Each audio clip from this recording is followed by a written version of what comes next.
Misy havantsika anankiray ity tsy nitonona anarana izy fa maniry indrindra kosa mba hitondrantsika mibavaka azy ny amin'ny fanandramana sarotra izay nilalovany.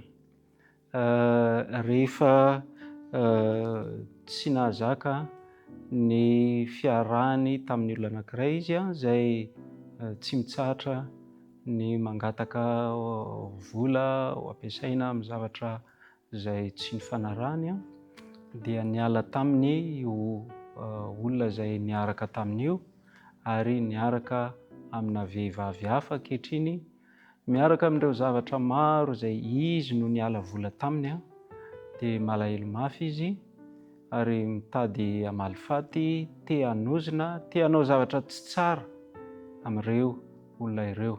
Mangataka izy mba ho arovan'Andriamanitra amin'izany dia mangataka izy mba homen'Andriamanitra fo mahay manadino ny fiarahany sy ny fifankatiavana izay niraisiny am-po tamin'ny olona izay niaraka taminy teo aloha io.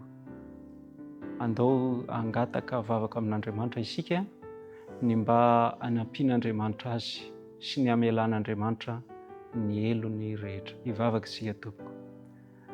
Andriamanitra Rainay any an-danitra, ianao ilay Andriamanitra manan-karena amin'ny famindram-po ary Andriamanitra be fitiavana. Andriamanitra misy an'ity zanakao ity, fantany fa mpihaino vavaka ianao dia izay no nahatonga azy hangataka ny mba hoentina mibavaka eto amin'izao fandarana izao. Andriamanitra, angatanay ianao mba hamindra fo aminy, angatanay ianao mba hamela ny elony, angatanay koa ianao mba hanome azy hery Andriamanitra avy amin'ny fanahinao masina mba tonga azy tena hifikitra mivavaka.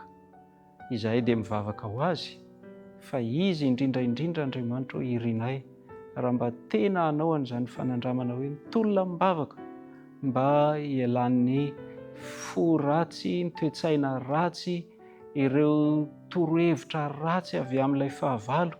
Andriamanitra, hitahy azy anie ianao ka dia mba hita famelombelomana avy amin'ny fanahinao masina izy, ahazo hery avy amin'ny fandiniana ny teninao sy ny ireo tantaram-piainan'i Kristy izay hamonjy azy tamin'izy tetỳ ambony tany ary niaritra fahoriana maro. Andriamanitra, angatahako ianao mba hanampy manokana an'izany zanakao izany mba hahatonga azy hanana fiainana tsara lavitra miaraka amin'i Jesosy Kristy.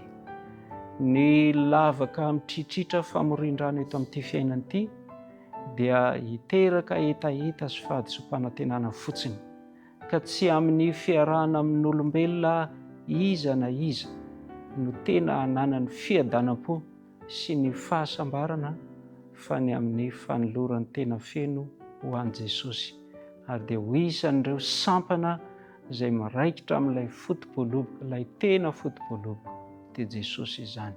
Ka dia hitaza ny havana izany anie ianao satria tonononay sy angatanay amin'ny anaran'i Kristy mivavaka. Amen.